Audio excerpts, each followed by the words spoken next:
Enja, ti si e ke parë kuriozitetin për Shqipërinë? Duan të shkojnë, ta vizitojnë, në çfarë niveli janë ngacmuar nga kurioziteti?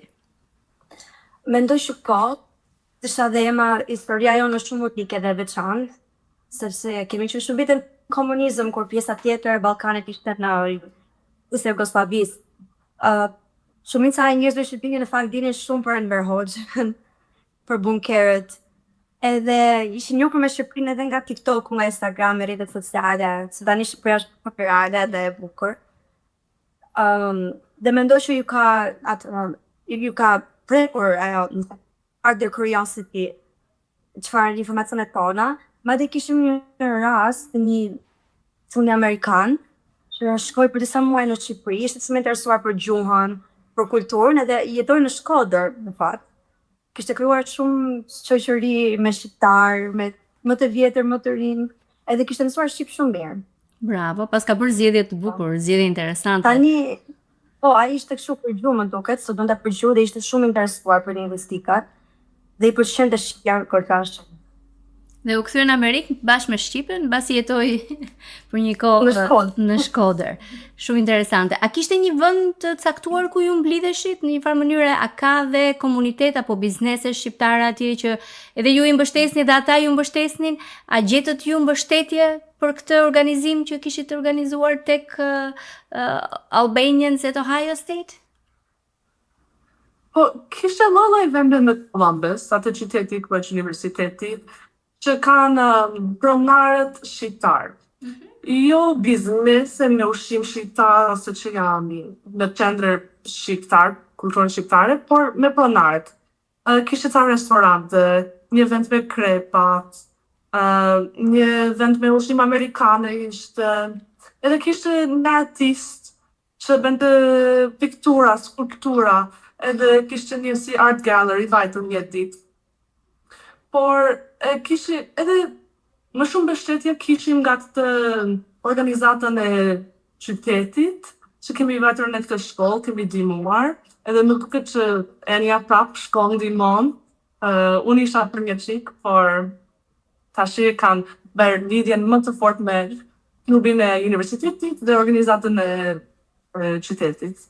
Tani me qenë se jemi tek organizata e qytetit, edhe kur flisnim bashkë dhe me Enja dhe me ty Ema për të realizuar këtë intervistë, Enja ishte zënë gjatë gjithë javës, përfshirë dhe të shtunën, sepse është tek shkolla shqipe. Enja më trego pak për shkollën shqipe që është do fundjavë në Cleveland. Apo është në Cleveland, në Ohio? Në Columbus. Në Columbus, okay.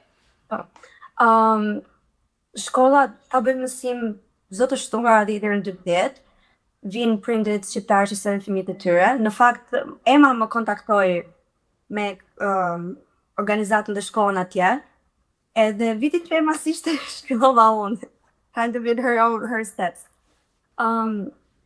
Çdo të shtunë, ata ndjekin programin alfabetit, pra mësojnë shkronjat fëmijëve me radhë nga A deri në Z.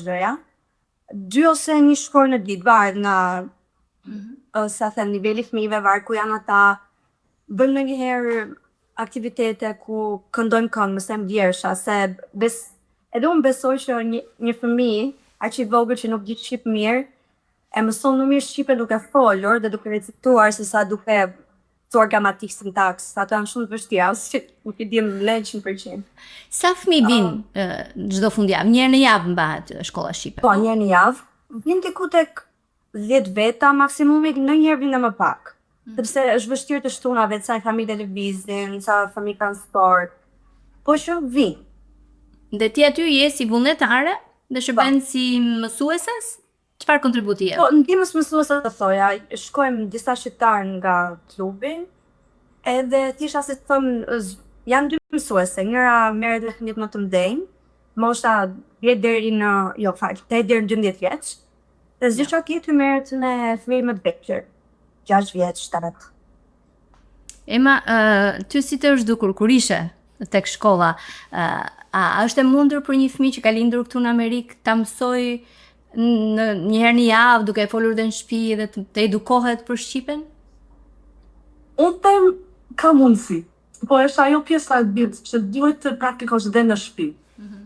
Nuk mjafton vetëm të kesh 1 orë, 2 orë fundjava dhe të kesh ndonjë faqe të bësh alfabetaren, edhe nuk të kesh dhe në shtëpi.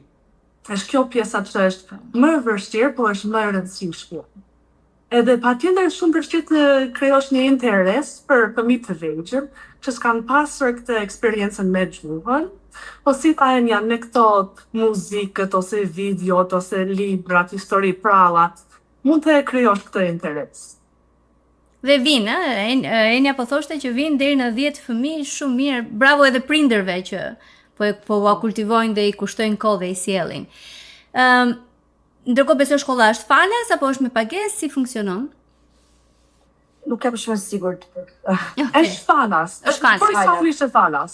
Pra është organizim i vetë komunitetit që marrin një mësuese, dy mësuese dhe vullnetar si Enja dhe i organizojnë. Po. Më do thash vështirësia më e madhe për fëmijët është ku kanë prindër, një prind shqiptar dhe një prind amerikan.